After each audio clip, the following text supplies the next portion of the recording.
Story 1. Tom wiped the sweat from his brow as he stared at the old camera sitting on his desk. It had been his prized possession for years, but now, as a struggling college student, he knew the time had come to part with it. Posting the ad on Craigslist was easy enough. Tom described the camera, a vintage Leica M6, in glowing terms. He mentioned the accessories he was including, a couple extra lenses, a leather case, even some undeveloped film. Within an hour, he received a reply from a potential buyer with the odd username X. The brevity of the message caught Tom off guard. "I will buy your camera. Please meet tonight near the old Ellison factory to complete the transaction." Tom shuddered, feeling an inexplicable sense of dread. The Ellison factory had been abandoned for over a decade, and locals usually avoided the area because of rumors it was haunted. Meeting a complete stranger in the middle of the night in a place like that did not seem wise. But Tom's need for money overpowered his uneasiness. He grabbed the camera and hopped on his bike, edging his way across town as the sun dipped below the horizon. By the time he reached the factory, darkness had settled heavily. Shivering more from nerves than the night air, Tom walked his bike through the factory's gaping entrance gate. "Hello," he called tentatively. "Anyone here to meet about the camera?" Only silence greeted him. Tom's breath quickened. Maybe this was a prank, and he could still escape unscathed. Just as he turned to leave, a figure seemed to detach itself from the deeper shadows along the factory wall. Tom stumbled back with a gasp. The figure glided toward him, features obscured by a dark hat and cloak. "X, I presume," Tom squeaked. A pale hand emerged from the cloak and beckoned to him. Tom stood, paralyzed by fright, clutching his bike. Again the hand gestured more insistently. Swallowing hard, Tom dug the camera box out of his backpack with shaking hands. "Okay, I have the camera here if you want to take a look." The figure stretched out its wrapped fingers. Tom slowly placed the box on the palm, then retracted his hands quickly as if burned. "So, about payment," Tom began. But the figure had already turned and was gliding smoothly away, dissolving once more into the shadows. "Hey, wait," Tom cried.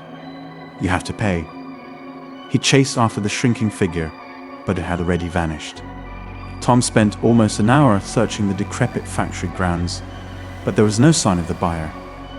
Defeated, he biked home. Over the next several days, Tom became increasingly paranoid. At night, he jerked awake from terrible nightmares, where he was being suffocated by writhing black tentacles. By the weekend, Tom could barely function for fear. He knew the only way to reclaim his sanity was to get back the camera from that ominous buyer. Screwing up his courage, he biked out to the Ellison factory and yelled out, "I know you're here. Give me back the camera you took from me." This time the figure appeared immediately from the sagging doorway. It seemed to glide directly at Tom, tentacle-like shadows swirling behind it. Tom turned and pedaled away frantically. But each time he glanced back, the figure was right there, relentlessly pursuing him. In desperation, Tom veered off the main road toward the town's oldest cemetery. If there was any place he might find weapons against a supernatural entity, this was it. He leaped off his bike at the cemetery entrance and began scanning the rows of weathered headstones. Near a massive stone angel monument, Tom's eyes landed on a small, simple cross made of some blackened wood. Instinct told him this was his best hope of fighting off his stalker. He wrenched the cross out of the earth and spun around, wielding it up just as the figure emerged from the gloom. Tom thrust the cross at the figure like a sword. It let out an unearthly shriek and staggered back. Emboldened, Tom advanced, stabbing the cross at the cringing creature over and over. Dark smoke poured off it, curling into the night air. With a final, desperate lunge, Tom drove the cross into the very center of the writhing form. A piercing wail split the night. When Tom lowered his arm, the figure had vanished. Tom sank to his knees, overwhelmed with relief. The cross had saved him from a terrible fate. He returned it gently to its plot, said a prayer of thanks, then biked home. He slept deeply that night, the first nightmare-free rest he'd gotten in over a week. The next morning, Tom awoke to brilliant sunshine streaming through his window. A large box sat on his desk, and inside, wrapped in velvet cloth, was his treasured Leica camera. Story 2. Michael sank into the vinyl booth of the cafe, laptop bag on the seat beside him. He checked his watch for the third time in as many minutes. Where was this David guy? He drummed his fingers on the table, regretting his decision to sell his laptop on Craigslist. David had seemed normal enough over email. Polite, eager, but not overly so. Michael had suggested this public cafe for their meeting spot, and David readily agreed. So, why wasn't he here yet? With a sigh, Michael pulled out his phone to distract himself. No new messages from David. He opened a mindless game app and soon found himself fully engrossed, stress temporarily forgotten. Michael, a voice interrupted some time later. He glanced up. A stocky, bearded man stood by his table, shifting his weight from one foot to the other. Hey there, you must be David. Michael extended his hand, but David merely nodded in response. Odd. Well, some people just weren't the handshaking type. Sorry I'm late, David mumbled, not quite meeting Michael's eye as he slid into the booth. Got held up. Can I see the laptop? No problem, totally understand, Michael said breezily, though he felt a twinge of unease. He unzipped his bag and pulled out the sleek silver laptop. Here she is, still runs great, but I've finally upgraded. He powered it on, opened a few programs to demonstrate the functionality. David watched the whole process intently, still fidgeting in his seat. His tongue darted out to lick his lips, and Michael noticed a pronounced tick in his left eyelid. Was he nervous? Michael laughed, hoping to break the tension. Go ahead, try it out. I promise no weird search history. David took the laptop gingerly and began tapping around. Michael sipped his coffee and cast about for small talk topics, but David seemed completely absorbed in investigating the device. After 5 silent minutes, David spoke up. Price is too high. I'll give you $200 for it. Michael nearly choked on his coffee. Too high, but we agreed on $400 over email. That was before I saw it, David spat. This thing is practically an antique. I'm doing you a favor by offering 2 bills. Heat rose in Michael's cheeks. Look, I was up front about the specs in the ad. If you want something newer, no problem. But we had an agreement. David's expression morphed into a sneer. An agreement? Well, now I'm making a new agreement. His hand disappeared beneath the table. When it re-emerged, it held a wickedly sharp knife. The agreement now is to give me this laptop for free. Michael's heart hammered against his ribs. He glanced wildly around the cafe, but the few patrons sat engrossed in their own worlds. Dear David, he stammered. Put the knife away. Someone could get hurt. David's chest puffed out. Not if you do as I say. Now hand it over. Michael's mind raced. He couldn't just give in to this thief, but he also couldn't risk making a scene with that blade so near. As David leaned over the table, Michael seized his chance. He grabbed his laptop with one hand, while using the other to strike David's wrist in a sharp downward motion. The knife clattered to the floor. Help! Someone call the police. Michael shouted, bolting from the booth and racing for the exit. He didn't stop running until he was a block away, breaths ragged. Only then did he pull out his phone to call 911 with a shaky voice. Within minutes, police cars swarmed the cafe. Michael spoke with detectives, identifying David from a lineup of photos. He provided a statement, hands still unsteady with adrenaline. Apparently David was a known criminal who used Craigslist to scope out targets. Michael had come frighteningly close to being his next victim. After profuse apologies from the visibly rattled cafe owner, the police escorted Michael home so he could recover from his trauma in peace. He hugged his laptop tightly the entire ride. Michael stayed away from Craigslist after that, no longer trusting its anonymity. He warned all his friends to be wary using the site. While close calls like that don't happen every day, his story was a sobering reminder that Milwaukee still had its share of predators looking for any easy mark. Story 3. Michael and Emily were eager to start their new life together in the small town of Willow Grove. After getting married just 6 months ago, they were ready for a change of scenery and a place to call their own.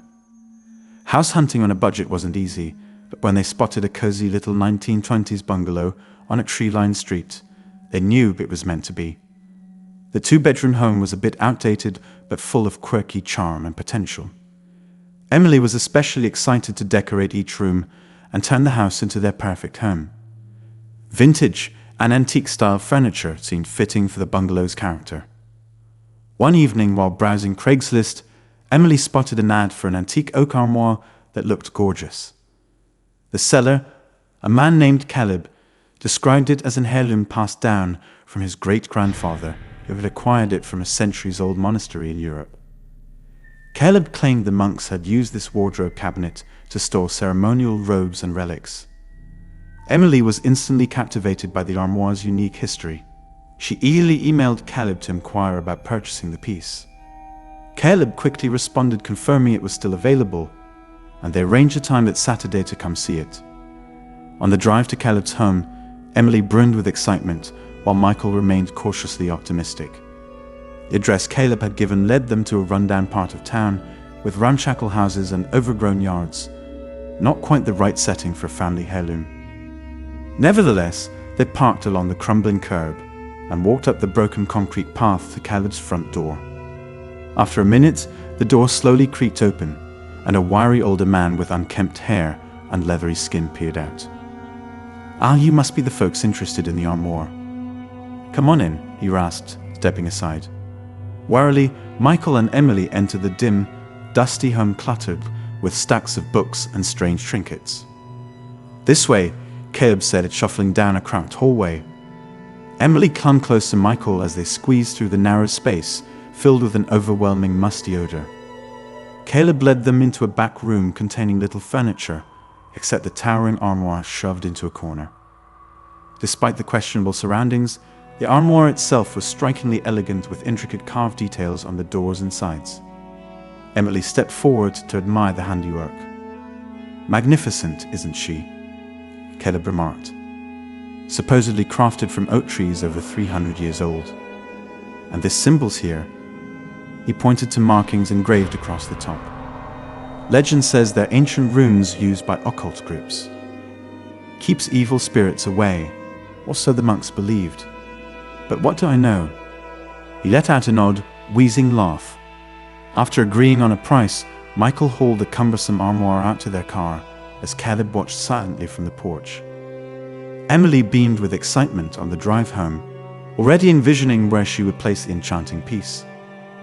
The next day, Michael arranged the armoire in their bedroom, while Emily supervised eagerly, ensuring it was prominently displayed. As she visually marked where to hang pictures and sconces around it, Michael noticed that Emily's reflection oddly never appeared on the cabinet's glossy wooden surface. He shook off this observation as some trick of the light. Over the next week, life carried on as normal. Emily merrily set to decorating while Michael fixed up little issues around the house. But occasionally, he noticed from the corner of his eye an ominous shadow near the armoire that disappeared when he turned to look directly. And he couldn't shake the uneasy aura that seemed to permeate the bedroom now. One morning as she rushed off to work, Emily was frantic when she realized her favorite gold locket was missing from the bedroom. After tearing the room apart searching, she was astonished to find the necklace dangling from a carving on the armoire's inner door. Puzzled, she assumed she must have absent-mindedly placed it there.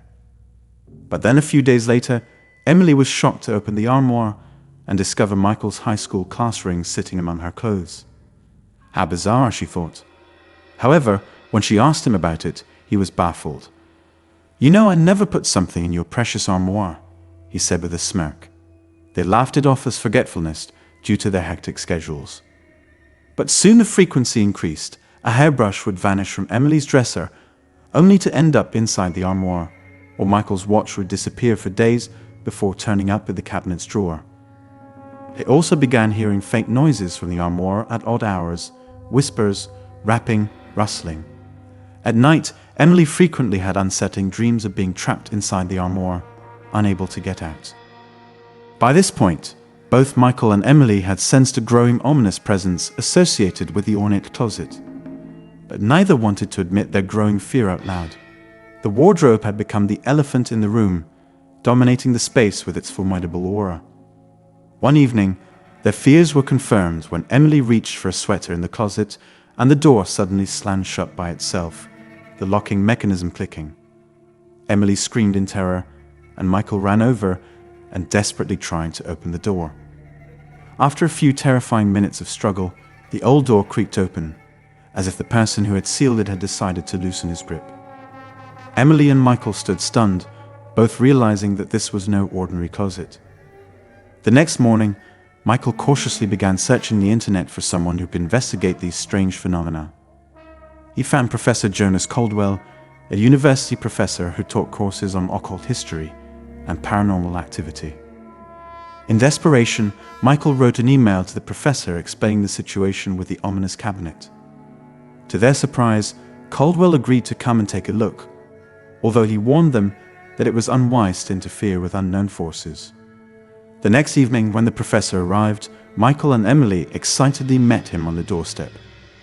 Professor Caldwell's tall, slender stature and intense gaze only added to the ominous atmosphere. As they led him upstairs to the cabinet, the professor studied it carefully, running his hands over the carved symbols. His eyes narrowed and his brow furrowed. "There is indeed dark energy associated with this artifact," he said seriously. Caldwell explained that he believed the cabinet had been used by occult groups for sinister rituals, gaining power over the centuries to draw energy from those around it. Michael and Emily listened with disturbing fascination as he described the parasitic and possessive nature of these forces when they awaken. With a grim expression on his face, Caldwell offered to take the cabinet back to his home for research.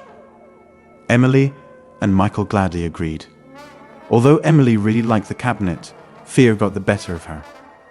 After thanking the professor, Michael and Emily agreed. In the end, they got rid of the closet and its influence, but they were left with heavy memories and fear. The Craigslist closet story was a reminder that some things can carry dark and dangerous forces, and that one should be careful when encountering the unknown.